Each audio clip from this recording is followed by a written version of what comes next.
I'm Luke. And I'm Tyler.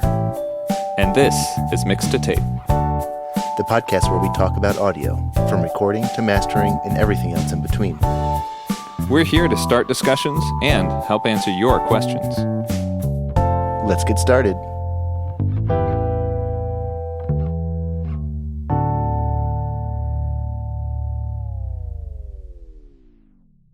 Luke, buddy, how's it going?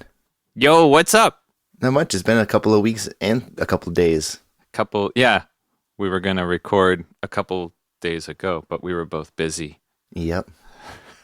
Such is life. So here we are on a Saturday. A beautiful Saturday. Well, overcast Saturday, but it's still nice outside. Beautiful for now, and then just going to dump rain on us tomorrow. Yep. Anything new in your life? Anything exciting you want to talk about? Exciting. I don't know.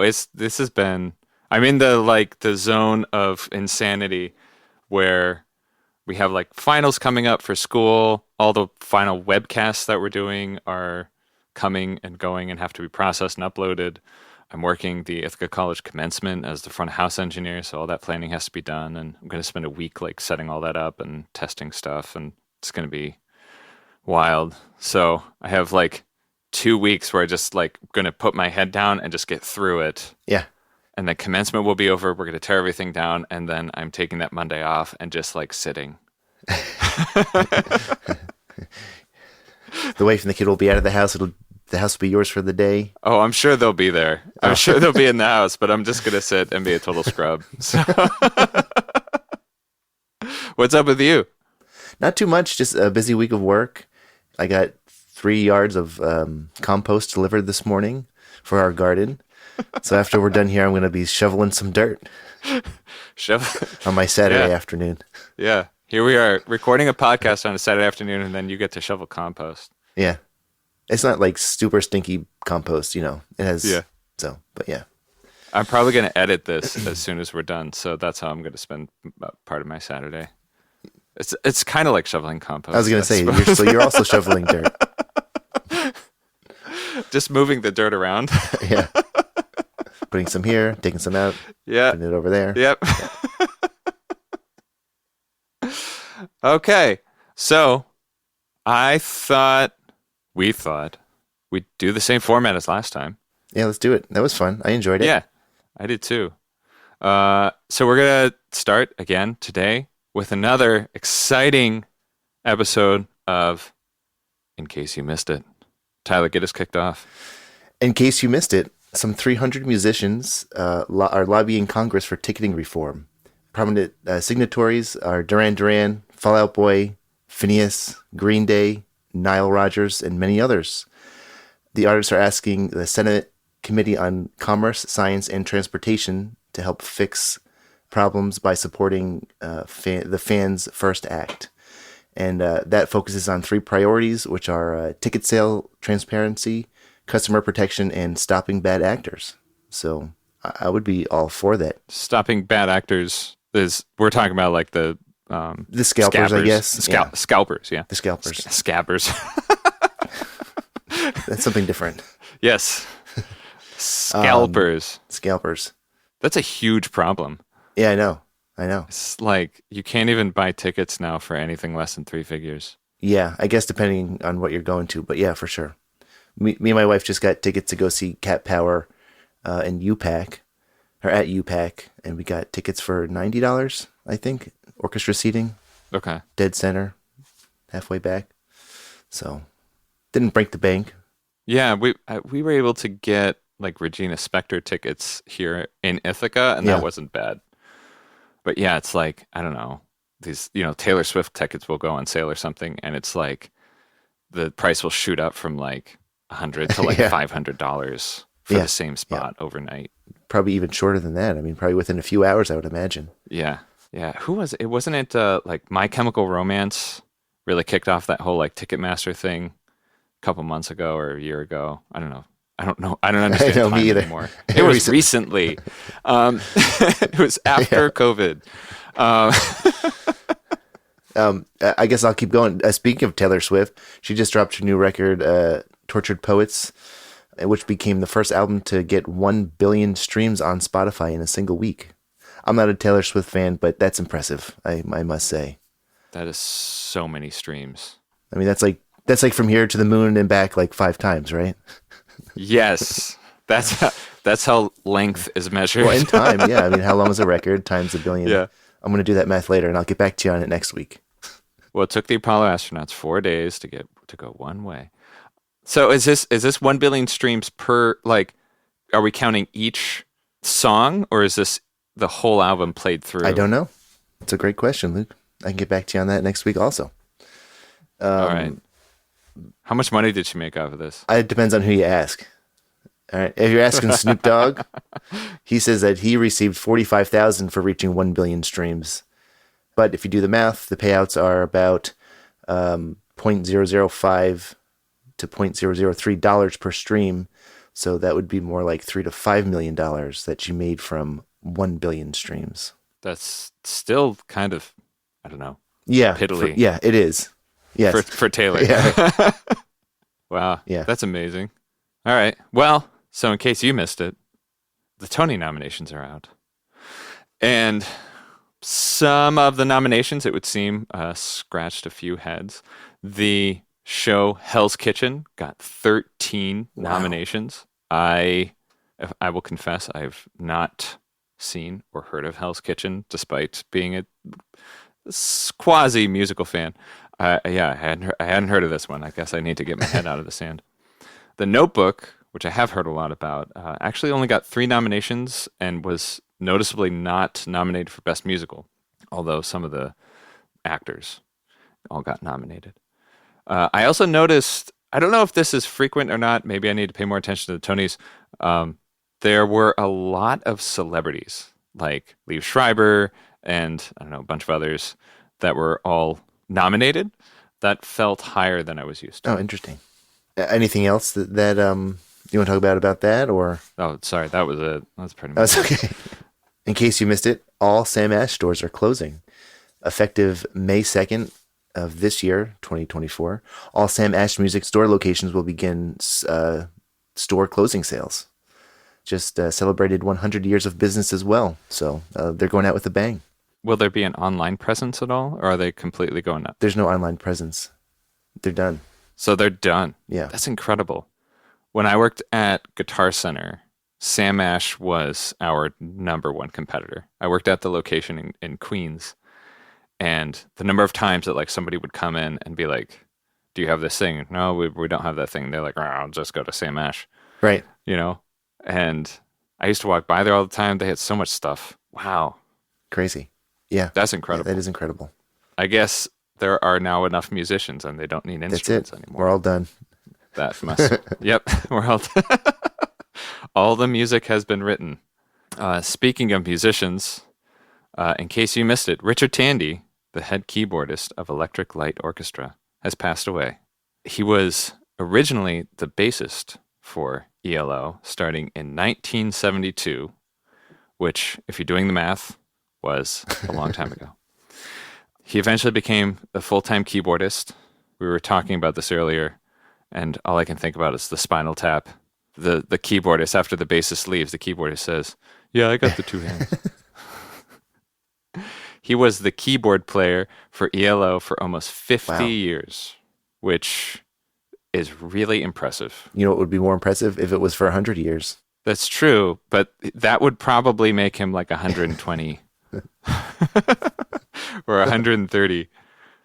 That's a long time. I feel like after a while your fingers don't move Yeah, anymore. or your brain stops working. It just happens. Yeah. Oh, you mean like he's old, he can't play? Oh, yeah. Yeah, if he's like if he's been playing for 100 years. Keith Richards is still playing. That's true. But that guy's made of something else. Yeah, but his fingers look pretty gnarly, though, I think, right? Or am I making that up? Yeah. I don't know. They look a little gnarly. I mean, I don't stare at his hands, but they seem You're gnarly-ish. gonna do it. Tyler's looking up Keith Richards' Fingers. hands. Yeah, they're gnarly, man. Oh, my goodness. Yeah, okay. Okay. Any weird Google results Nope, in there? Just his fingers. Just lots of pictures of Keith Richards' Yeah. fingers. This is amazing. And here we are. Amazing. Okay. So transitioning from Keith Richards' hands Fingers. His fingers, Luke. or his fingers, it's very important that we distinguish we're not talking about his hands. We only want the little bits at the end. Oh, also, side note, his hands are insured for how much, Luke? Take a guess. $100,000.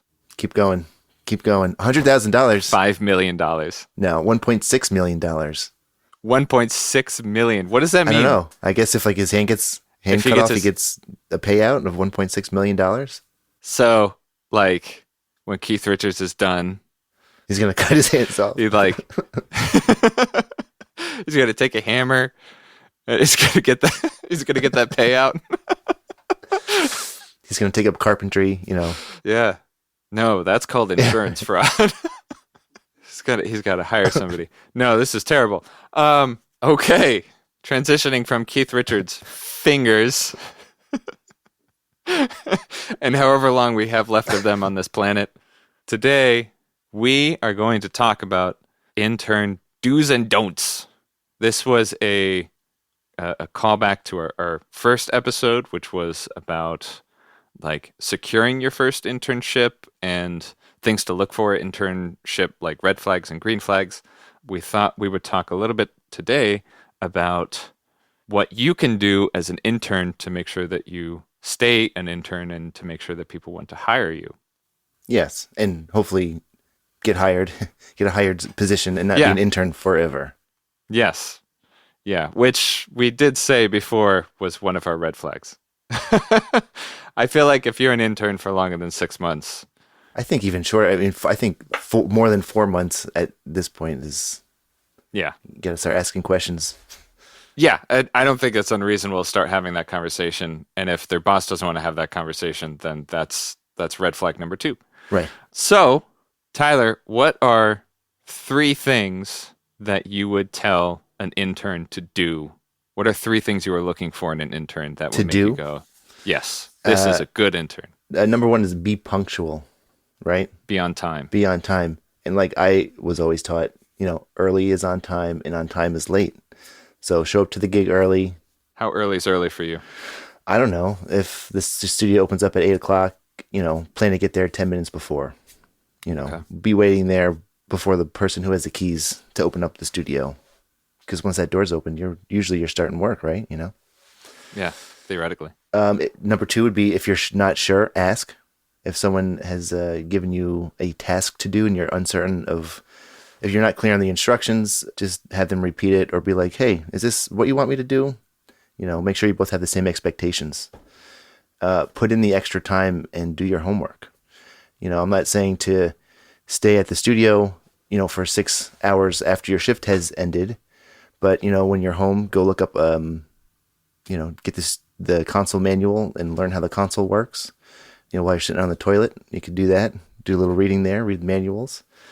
If you saw someone use a recording technique or some mixing technique that you have never seen before, do some research on that.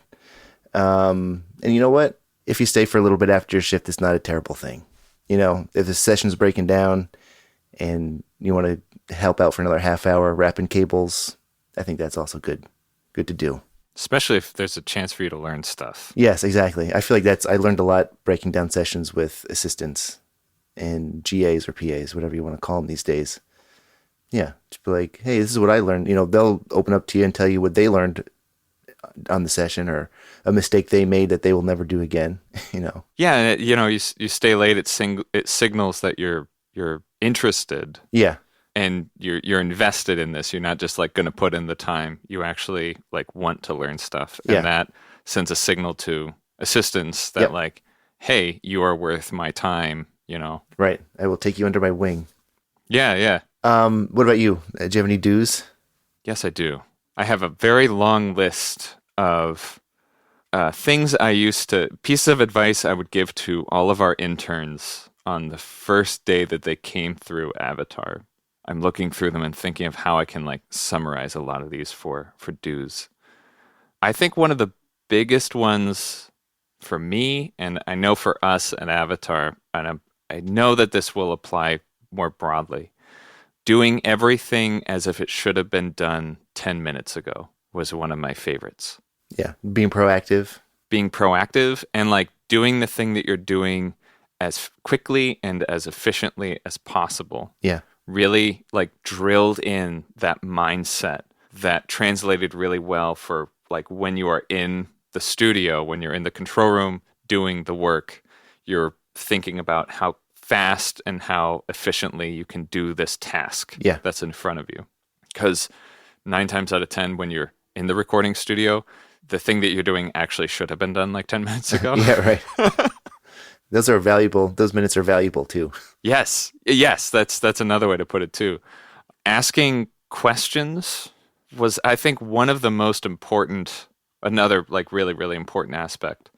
I forget how many interns I ended up training as I was a production assistant or general assistant at Avatar. But it was really noticeable the ones who were there just to like put in the time and the ones who were there because they were interested. Yeah. And the ones who were there who were putting in their time were most often the ones who would just like sit there and didn't seem interested at all in what the rest of us were doing.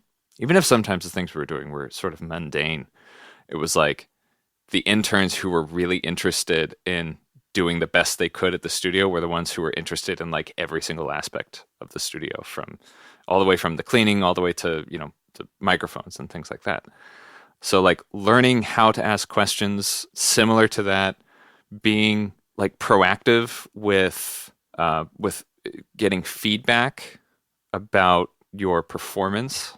I think one of the best habits I got into at Avatar was, and I still do it to this day, was always asking the people in charge what I can do better for next time. Yeah. You don't do it so frequently that you seem insecure, Right. but like give the engineer at least one opportunity to nip something in the bud before it becomes like a real problem. Right. Like after a big session, couple of days, you've been working with them, you have some rapport with them.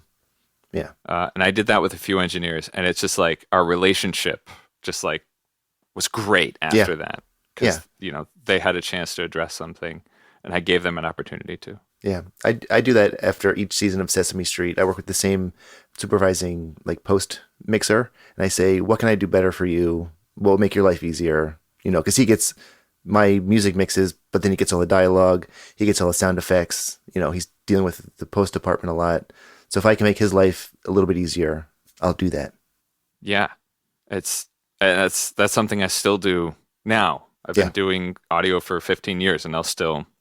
How can I improve? Because you can always improve. You can always improve, for sure. Yeah, and it gives you something to think about for next time when you're working with a different client. Here's something that I can try and see if I can like get ahead of a potential problem. You've always kept good notes. I think every day that you worked at Avatar, you wrote down what you did, or at least every session, right? Yeah. You know, carrying around a pencil and a notepad, and writing down things that you learned for the day, maybe questions that you have for another day to ask somebody. Yes. That was one that it became more and more frequent as time went on. But yeah, like walking around with a pen and paper especially is really, really helpful. Writing down questions that you have, taking notes. There is, I noticed very, very early in my sort of recording life that if you're not careful, all the days will blend together and all your experiences will blend together because a lot of the time you're just like trying to get through to the end of the session. You're just trying to make sure it happens, and that's fine. But I wanted more than that. I wanted to make sure that I learned stuff, and I would be in situations where I would have to record something and suddenly I don't remember what microphone to use. I've like, you know, we're going to do a vocal recording. So pick your own microphone. And I'm like, I don't know which mic to use. I don't remember any mic I've ever used ever. Right. So I have a whole system. I created a whole system all the way back in college where I would take notes on every single recording I ever worked on. I wrote down what microphone I used, where it was placed, how it sounded. And it was a resource that I can now draw on. And now all of these experiences I have are not a wash. They're not just lost. They're something that I still have with me to this day. I filled up 2 notebooks so far. It's been great. Whenever I was in a session, especially, going back to, I guess, asking questions, there are times where it's not appropriate to ask a question. So I would write down those questions and then I can write down the answer later, which is great. And then I could put that all in my notebook. Yeah. And some of them were really silly things. It was like little keyboard shortcuts or something that I learned in Pro Tools that are now like so commonplace. I was like, Yeah. I can't believe I didn't know how to, I didn't Right. know how to playlist, you know? Yeah. And now it's like all I do is playlisting. But one day, like, you're going to learn that new thing. And that It's going to maybe change your that thing life. will, Yeah. yes, maybe that thing will stick with you. But I think there's something also about like the visual of the optics of seeing an intern like writing stuff down. They seem more engaged. They seem more interested Yeah. in the work. So Do that. do that. All of those things. What are some things that you think interns shouldn't do? I think don't speak unless you're spoken to. I think that's a stupid rule. But also, I think there are times when conversation and question asking is appropriate and when it's not appropriate. So I think you need to know when is the right time to be asking questions, when to speak up and, yeah, to be asking questions. You know, you don't want to be interrupting the session and saying, hey, well, you know, why did you use that on this thing? You know, why did you use that microphone to record or that compressor or whatever? Write it down and save it for later when you're breaking down and you have time to chat with somebody about it, you know, the engineer or whoever. One of my pieces of advice that's similar to that is it's like builds on that. Asking questions is great. Ask questions with the intent to learn. Yeah. Ask questions with the assumption that who you're talking to has more experience than you, and that the way they're doing a thing is probably because of an experience that they had. I had a few coworkers I remember over the years, and when presented with a new idea or a new recording technique or something, they would scoff at it. Why would you choose that microphone? That's not the way we do things around here. Yes. Yeah. That's not a compressor that you can use on a vocal. Right. I remember seeing a peculiar compressor on a vocal one time, and I went out of my way to word it very carefully. I asked the engineer, I'm not used to seeing that kind of compressor on a vocal. What made you choose that one? And I don't know, they responded very positively to that, and I learned something that day. Yeah. So definitely ask questions, but Know when to ask them. Yeah. yeah. Yeah. I remember gear in the gear locker would just sit there for years and like certain things nobody would pull, like the DW Fern mic pre. Nobody ever pulled that thing. And then I think it was, I forget which engineer it was, but he used that and he paired it with the Lawton, one of the Lawton microphones, and it sounded amazing. And it was like, then you kept seeing that thing getting pulled more and more, you know? Uh-huh. So anyway, another don't would be don't be on your phone all the time. I would suggest, you know, putting it on do not disturb or an airplane mode, something like that. You know, you want to be engaged when you're doing this job. You want to, like we were saying before, show that you're, you know, invested into doing this internship and you want to learn. And there's like nothing worse than just seeing somebody sitting in the corner on their phone all day, just scrolling and doing other things, you know. Can I offer a hack? Yes. A piece of advice? Yes. I'm sure there are many of us who wish we spent less time on our phones. There was something I remember reading a while ago. The way our phones are designed, especially in regards to the color, it's designed to capture our attention and like hit that dopamine thing in Yeah. our head. And the easiest way to thwart that is to throw your phone into black and white mode. Oh, I thought you were going to say in the toilet, but yeah. Yeah, no. So I have on my phone, it's through the accessibility features. You'll have to look up how to do it online. But basically, I have a way to toggle my phone from color to black and white mode. You will notice a huge difference in the amount of time you spend on your phone when you're not hit with that color. Yeah. So if you are, out at the studio and looking for a way to stay off your phone or to remind yourself to stay off your phone, setting up some sort of shortcut so whenever you access the studio Wi-Fi signal or whatever, it tosses your phone into black and white mode. That's going to be a great reminder. And honestly, you're not going to want to spend time on your phone because it's black and white and it's kind of boring. That's a good one. I'll have to try that. And my third don't, I would say, don't beat yourself up. You're in at the studio to learn. You're going to make mistakes. It's part of the process. I still make mistakes every week doing my job, and I'm always trying to learn from them. But just make sure you learn from them. Don't beat yourself up, and just try not to make the same mistakes over and over and over again, because I think people will find that you're not trustworthy or you're not reliable to do certain tasks. So, any don'ts for you, Luke? Sure. I mean, we've harped on the phone thing, Yep. but I really do feel like that's so important. I don't think it's reasonable to say just like shut off your phone completely. Yeah. But again, like, we all had iPhones at the studio. And again, there was a noticeable difference between how engaged the intern was with how often they stayed on their phone. Yeah. How many times I'd be like walking from one place to another and find the intern on their phone instead of like doing something proactive. It's not a good look. Uh, Keeping an open line of communication between you and sort of your next higher up, next superior, whatever, is really important. If you have to leave something half finished, you should communicate that. Don't just like ignore it. Or assume someone's going to get it or catch it. Yeah, Yeah. don't ever assume somebody's going to get it. We actually ran into that problem a lot at the studio. Like someone would leave something sitting somewhere and it would stay there for like a week Yeah. because everybody assumed somebody else was going to take care of it. Right. Be the person that's going to take care of it. Everyone else will notice. They honestly will. And that's why you leave a note, right, Luke? And that's why you always leave a note. Similar-ish, tangential to the phone thing.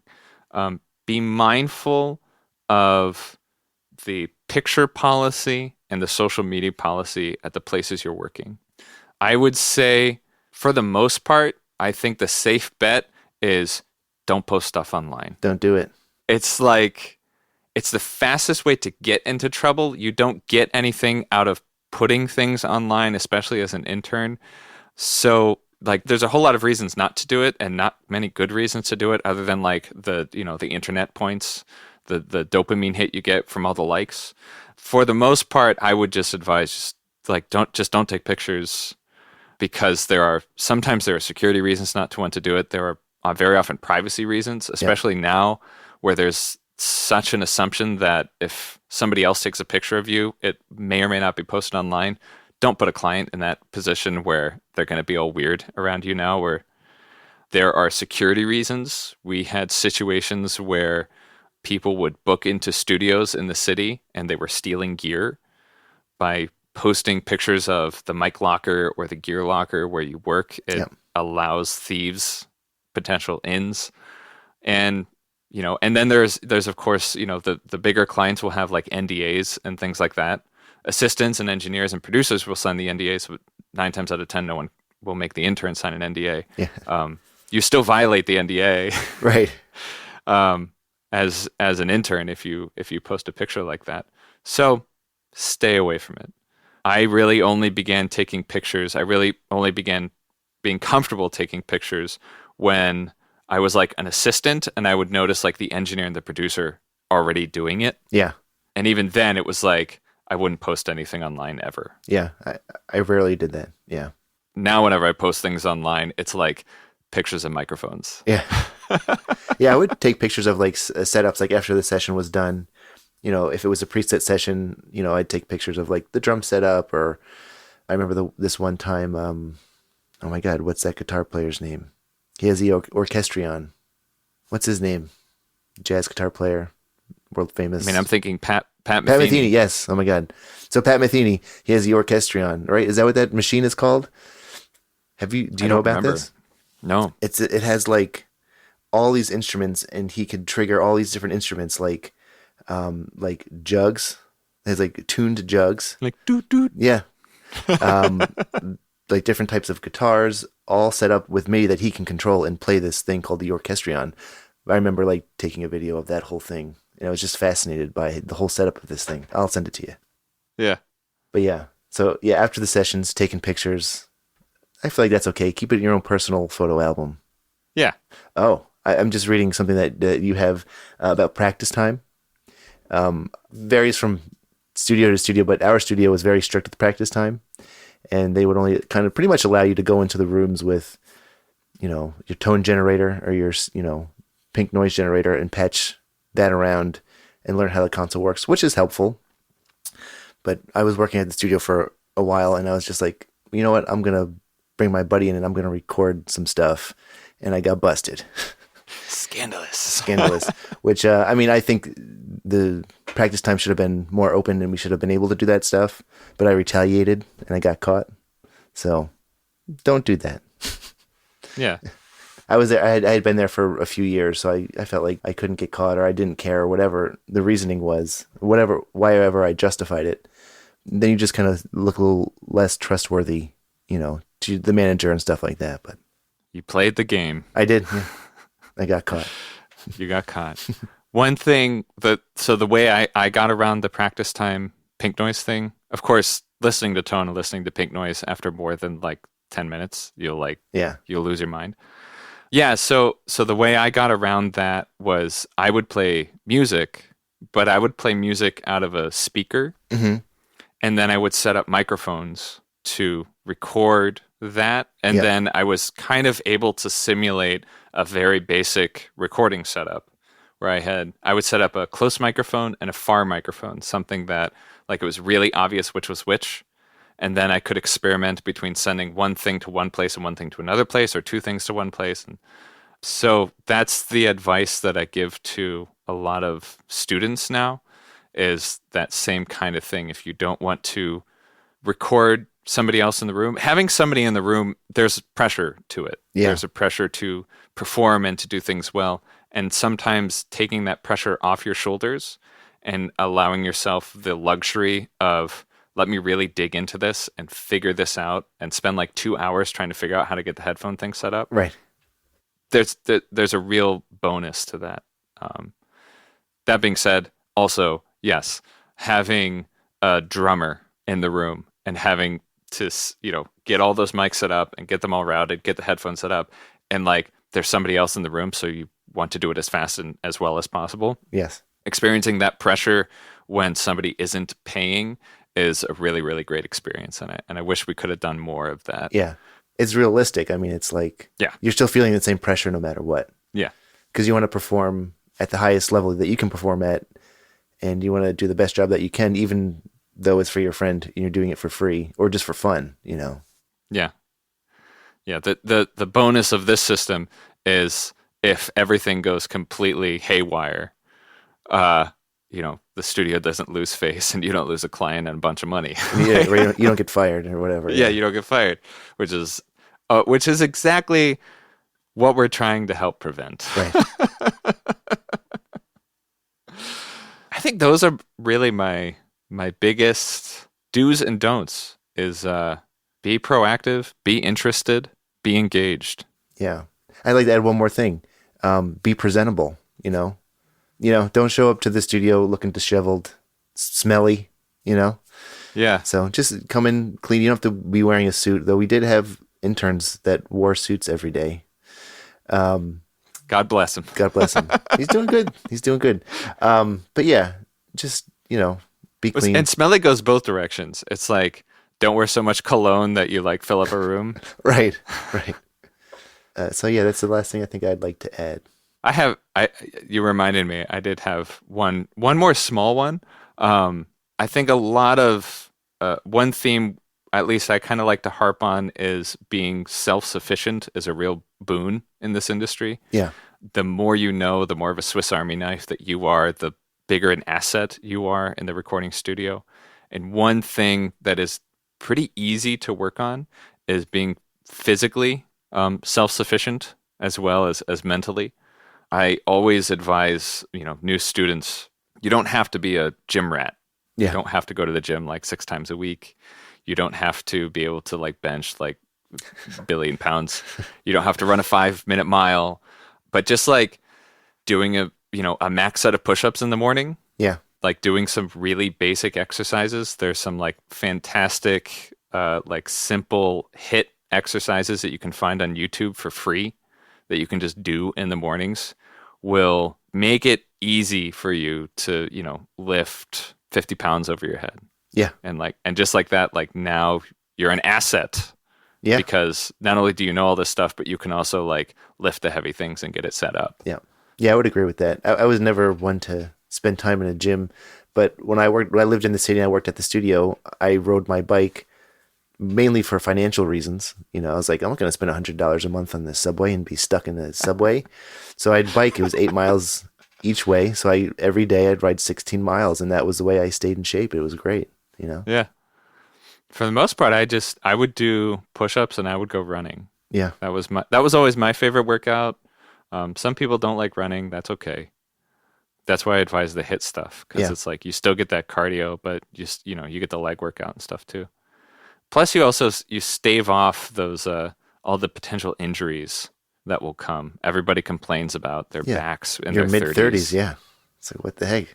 I bent down the wrong way, and now I can't. I have to be in bed for a week. Yeah.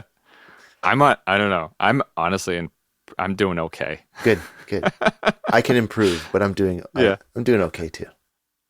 So I do have the bonus of I do a lot of live sound work on top of the recording stuff. So I kind of have to be fit. Yeah. You have to be, or else you're laid out the next day. Yeah. All right. Well, you want to wrap this one up? Let's wrap it up from there. Great. Put a nice little bow on it. Go forth and be better interns. Yes. Now. It'll change your life. Yes. One small podcast at a time. Yep. Anything we should say before we close up here? No. I'm going to go shovel some dirt. Go. And so are you. So am I. All right. Bye-bye, everybody. Bye. Thanks for listening. Please don't forget to subscribe. We put out new episodes every other Thursday. If you liked what you heard, take a second to give us a review. Every review helps new listeners find us. If you'd like to support us, you can find us on Patreon. We have some perks for our new subscribers and plans for more as we continue and grow. If you'd like to join the conversation, find us on Facebook or Instagram by searching Mixed to Tape Podcast. If you'd like to contact us, write us at mixedtotapepodcast@gmail.com. We can't wait to hear your questions. Thanks, and we hope to see you next time.